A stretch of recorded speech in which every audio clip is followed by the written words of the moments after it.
Қайырлы күн достар, сіздермен бірге тәттілер әлемі. Ең алдымен парақшамызға тіркеліп, лайк басуды ұмытып кетпеңіз. Бүгін сіздермен бірге сочный болып шығатын тауық етінен духовкада тағам әзірлейтін боламыз. Ол үшін бізге қажет заттар: тауық еті, яғни холодильниктен шығарып жібітіп қойған тауық етіне қалауыңызша тұз себеміз және қалауыңызша бір қасықтай қара бұрыш себетін боламыз. Соларды жақсылап араластырамыз. Қалауыңызша қызыл бұрыш немесе паприканы қолдансаңыз болады. Қызыл бұрыштың орнына мен паприканы ұсынар едім. Паприканың дәмі етке өте күшті дәм береді.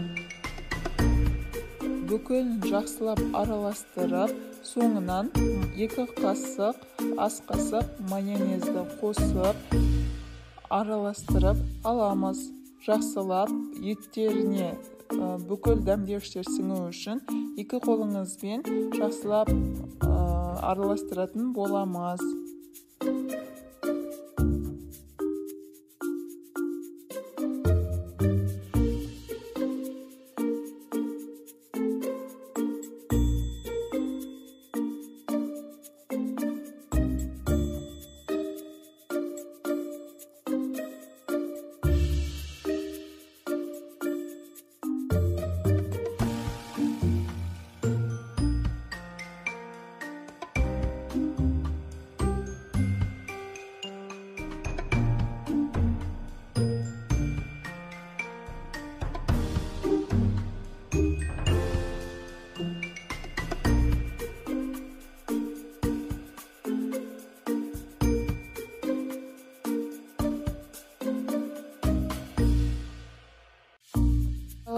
Араласқан тауық етінің бетін пакетпен немесе фольгамен жауып нығыздап қоямыз. Себебі ол өзі маринадталып, жаңағы дәмдеуіштер етке сіңу үшін біз 30-40 минуттай күтеміз, орап қоямыз. Ал бізге салмасына қажет пияз, сәбіз, картоп, болгарскийді қызанақ болса, қызанақты да турап қосып жіберсеңіз болады.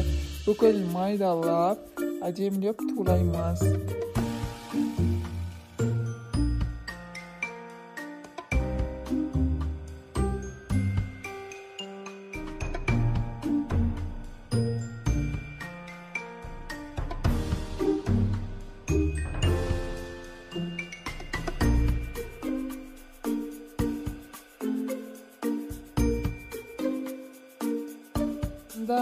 Салмасында картопыңыз әдемі көріну үшін біз оны түйоркамен бөліп, әдемі ирелек форма беретін боламыз картопқа және сәбізге.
Картошка пиязымызды, яғни салмамызды бір ыдысқа салып, қалауыңызша тұз, бұрыш басып араластырып, фольга төселген табамызға салатын боламыз. Бүкіл бірге араластырып.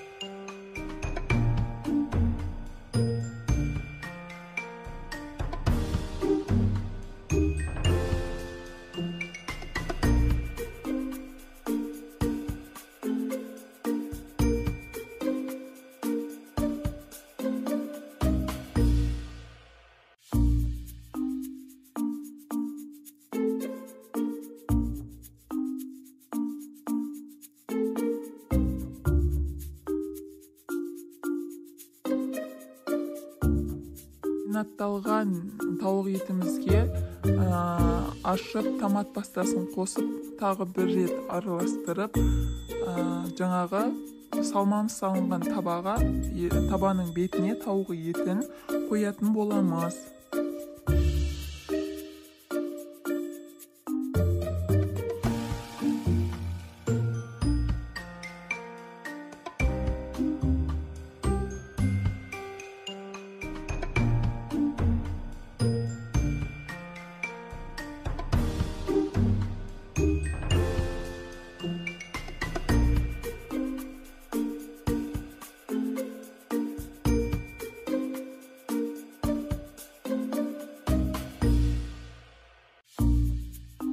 Қызып тұрған пеште 190 градуста 1,5 сағат пісіріп аламыз.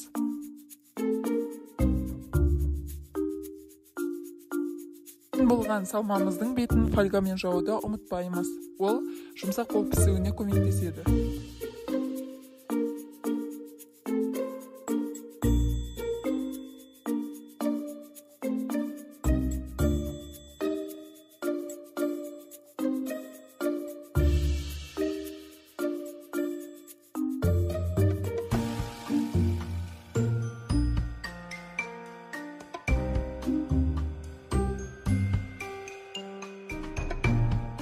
Тауық етінен тағамымыз дайын болды. Енді үстіне аскөк сеуіп ұсынсақ болады. Астарыңыз дәмді болсын. Парақшамызға тіркеліп лайк басуды ұмытып кетпеңіз. Алла қаласа алда осындай көптеген рецептермен бөлісетін боламыз.